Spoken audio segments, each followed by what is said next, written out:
JP teaching point में आप सभी का स्वागत है। और आज हम पढ़ेंगे संधि के बारे में। संधि का भाग दूसरा पढ़ेंगे, स्वर संधि के बारे में।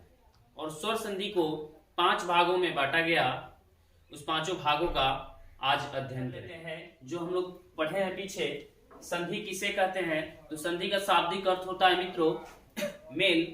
2 वर्णों के परस्पर मिलने से, 2 वर्णों के परस्पर मिलने से जो विकार उत्पन्न होता है, जो उसमें परिवर्तन होता है, उसे संधि कहते हैं। और संधि को 3 भागों में बांटा गया था, स्वर संधि, व्यंजन संधि और विसर्ग संधि। अब हमें स्टडी करना मित्रों स्वर संधि के बारे में। स्वर संधि किसे कहते हैं, पहले यहाँ पे देख लेते हैं। तो जानेंगे मित्रों कि 2 स्वर वर्णों के मेल से जो विकार होता है, विकार यानी कि मित्रों परिवर्तन, जो परिवर्तन होता है उसे स्वर संधि कहते हैं। क्या कहते हैं मित्रों? स्वर संधि कहते हैं। अब हम बता दें कि इस स्वर संधि को 5 भागों में बांटा गया है। कितने भागों मित्रों? 5 भागों में। पहले भाग ये पढ़ेंगे तो पहला हो जाता है दीर्घ स्वर संधि। दीर्घ स्वर संधि आपका दूसरा हो जाएगा गुण संधि। तीसरा हो जाएगा मित्रों विधि संधि।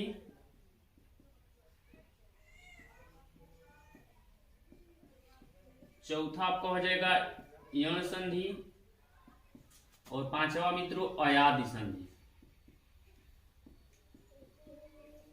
ये केवल चर्चा है, आज हमें विशेष ध्यान देना है दीर्घ संधि पे। तो क्या पढ़ना है मित्रों? दीर्घ स्वर संधि को, जो दीर्घ स्वर संधि है, इसको पहचानने का सबसे आसान तरीका है। दीर्घ का मतलब ही होता है क्या? बड़ा। और इसमें दोनों तरफ समान स्वर आते हैं। क्या आता है यहाँ पे देखेंगे, दोनों तरफ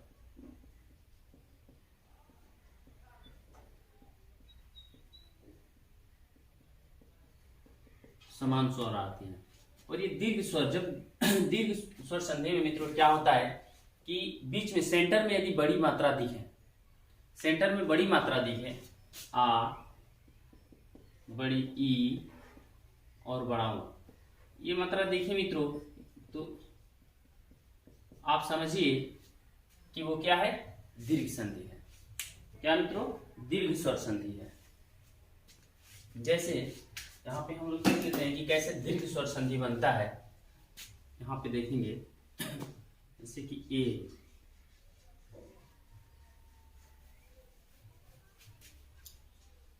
इसमें आ की मात्रा मिलेगा आपको, बड़ी ई की मात्रा मिलेगा और बड़ा ऊ की मात्रा मिलेगा। तो यहाँ पे देखेंगे ए, क्या देखेंगे मित्रों? ए। ओ और ओ मिलकर आ बनता है। फिर यदि ओ को आ से मिलाते हैं फिर भी आ बनता है। आ और ओ मिलकर भी आ बनता है। यदि दोनों तरफ आ रहता है फिर भी यही बनता है। और दूसरे में देखेंगे मित्रों ई वाला, यदि ई रहता है एक तरफ छोटी ई और दूसरे तरफ छोटी ई, तो बनता है बड़ी ई।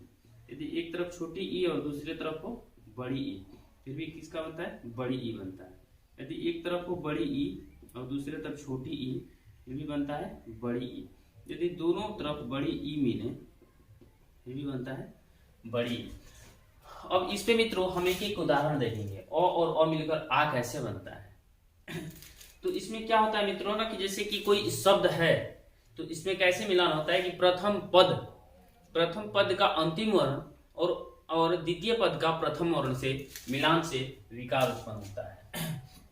जैसे कि अ और अ को ले लेंगे कि अ और ऐसे कोई शब्द लेंगे जिसमें एक प्रथम पक्ष के अंतिम वर्ण में भी अ हो और द्वितीय पक्ष के प्रथम वर्ण में भी किसकी मात्रा हो? अ की मात्रा हो। तो जैसे ले लेंगे सत्यार्थी, एग्जाम्पल ले लेते हैं मित्रों, क्या? सत्य धन अर्थी, अर्थी। अब हम बता दें मित्रों, सत्य धन अर्थी, तो इसमें भी क्या मिला है, इसमें अ मिला है मित्रों, इसमें भी अ मिला है और इसमें भी अ मिला है, और दोनों के मिलने से किसका निर्माण हो रहा है, आ का। तो इस प्रकार से हमारा क्या हो जाएगा, सत्यार्थी। आगे ना बीच में मात्रा देखेंगे, बीच में आ की मात्रा, तो कौन सा है, दीर्घ स्वर संधि। और इसी प्रकार यदि ये हो गया सत्यार्थी, यदि अ और दूसरे तरफ आ मिला है, अ और आ, तो जैसे कि एग्जाम्पल ले लेंगे, हिमधन आलय, आलय। इसमें भी देखेंगे मित्रों कि एक तरफ जो प्रथम पद का अंतिम वर्ण म, इसमें क्या आ रहा है, इसमें ओ आ रहा है तो आ गया ओ, और दूसरे तरफ क्या लिखना है, आ, तो इसमें आलय, आलय इसमें क्या आ रहा है, जुड़ रहा है आ, और दोनों के मिलने से किसका निर्माण हो रहा है मित्रों, आ का। तो इस प्रकार ये भी हमारा क्या हो जाएगा, हिम, और इसी म में आ की मात्रा जुड़ जाएगा और ये लय हो जाएगा, बराबर हिमालय, हिमालय। अब देखेंगे तीसरा कि एक तरफ आ रहता है और दूसरे तरफ और रहता है, तो इसका उदाहरण ले लेंगे मित्रों, जैसे कि परीक्षा, परीक्षा धन अर्थी, परीक्षा धन अर्थी। तो परीक्षा आ में इसमें मिला है आ, और जुड़ किससे रहा है, ओ से, तो दोनों मिलकर क्या बन रहे हैं, आ की मात्रा बन रहा है आ की मात्रा। तो ये हो जाएगा आपका परीक्षार्थी, परीक्षार्थी, इसको मिटा देते हैं। अब देखते हैं चौथा आ, एक प्रथम पद के अंतिम वर्ण में भी आ होना चाहिए और द्वितीय पद के प्रथम पद में भी प्रथम वर्ण का भी आ होना चाहिए। तो इसका एग्जाम्पल लेते हैं, तो जैसे कि विद्यालय, विद्याधन आलय हो जाएगा मित्रों देखेंगे इसमें भी क्या है, आ है, और इसमें भी आ है, और दोनों को यहाँ पे मिलाने के बाद भी किसका निर्माण हो रहा है, आ का, यहाँ पे आ का। इस प्रकार से हमारा हो जाता है ये विद्यालय, क्या हो जाएगा मित्रों, विद्यालय। इस प्रकार से हम देखेंगे इस चारों में किसका है, आ की मात्रा आया है, किसका, आ की मात्रा। अब देख लेंगे ई वाला, ई वाला ऐसे शब्द लेंगे, ऐसे शब्द जिसमें प्रथम पद का अंतिम वर्ण भी छोटी ई हो और द्वितीय पद का प्रथम वर्ण भी छोटी ई हो। जैसे कविधन, यदि कविधन ईश ले लेते हैं, कविधन इंद्र ले लेते हैं, इंद्र कवि, तो इसमें देखेंगे कि इसमें भी क्या है, छोटी ई है और इसमें भी छोटी ई है, और दोनों के मिलने से क्या बन रहा है मित्रों, बड़ी ई का निर्माण हो रहा है। इस प्रकार से ये हो जाएगा क्या, कविंद्र, कविंद्र हो जाएगा। अब दूसरा ले लेंगे कि एक छोटी ई और बड़ी ई होना चाहिए। क्या होना चाहिए मित्रों, एक तरफ छोटी ई प्रथम पद के अंतिम वर्ण में छोटी ई होना चाहिए, और द्वितीय पद का जो द्वितीय पद है, तो द्वितीय पद का जो प्रथम वर्ण है वो होना चाहिए बड़ी ई। जैसे गिरीश ले लेते हैं, गिरी, गिरी धन ईश, बड़ी ई हो जाएगा। तो इसमें क्या मिला मित्रों, इसमें छोटी ई मिला और इसमें क्या मिला, बड़ी ई, और दोनों के मिलने से किसका निर्माण हो रहा है, बड़ी ई का निर्माण हो रहा है। इस प्रकार से हमारा बन रहा है ये क्या, ग्रीस, ग्रीस। अब देखेंगे तीसरा, पहला होगा दूसरा, अब देखेंगे तीसरा। तीसरा में क्या है कि एक तरफ बड़ी ई और दूसरे तरफ छोटी, एक तरफ बड़ी ई और दूसरे तरफ छोटी ई। इसका एग्जांपल जैसे कि योगी ले लिए, योगी, योगी में हो गया बड़ी ई और दूसरे तरफ छोटी, योगी धन इंद्र। इसमें क्या मिला, इसमें मिला आपको बड़ी ई और इसमें क्या मिला, छोटी ई, दोनों को मिलाए तो क्या बना, बड़ी ई। इस प्रकार से हमारा हो गया योगिंद्र, योगिंद्र हो गया। अब अंतिम वर्ण है और अंतिम वर्ण में दोनों तरफ बड़ी ई की मात्रा लेना है मित्रों, दोनों तरफ प्रथम पद का अंतिम और द्वितीय पद का प्रथम। तो इसमें ले लेंगे रजनीश, रजनी, रजनी, और ये हो गया बड़ी ईश, इसमें भी हो गया बड़ी ई और ये बड़ी ई, दोनों को मिलाने से क्या निर्माण होता है, बड़ी ई। इस प्रकार से हमारा हो गया रजनीश, रजनीश। इस प्रकार से हमारा ई वाला समाप्त हो गया, बड़ी ई, ठीक है। और अंतिम बचा था अंतिम। अब देखेंगे कि आ की मात्रा हम लोग देख लिए, बड़ी ई की मात्रा देख लिए, अब ये देखना है बड़ा ऊ की मात्रा। तो बड़ा ऊ की मात्रा देखने के लिए मित्रों मैं ये मिटा दे रहा हूं ऊपर वाला।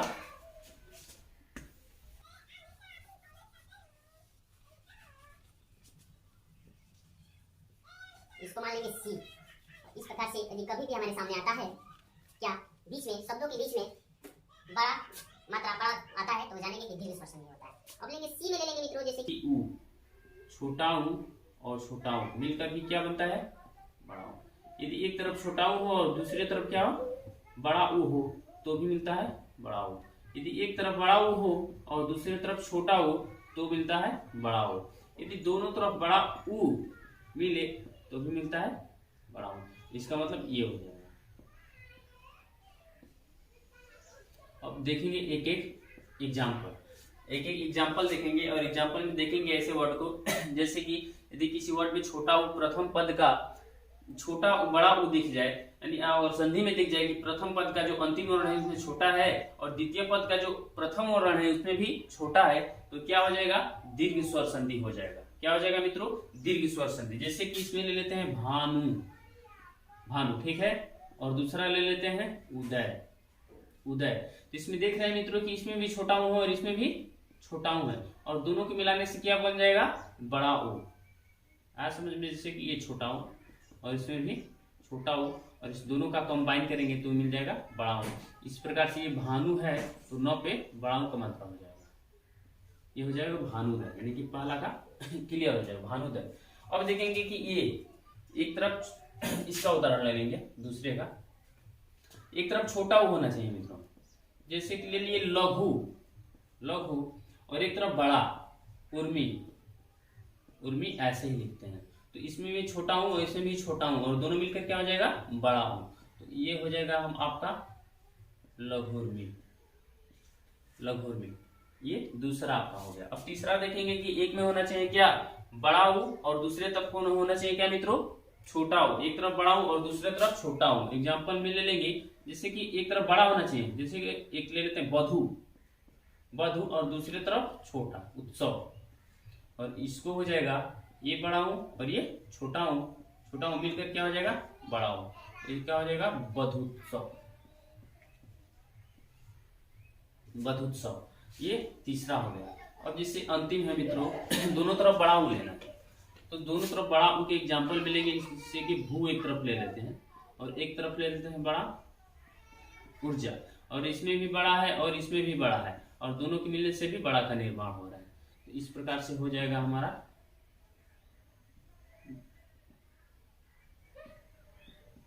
भुर्जा, या एक तरफ भू ले लेंगे मित्रों और एक तरफ उधर, जैसे कि उधर। इस प्रकार से हमारा दीर्घ स्वर संधि समाप्त होता है।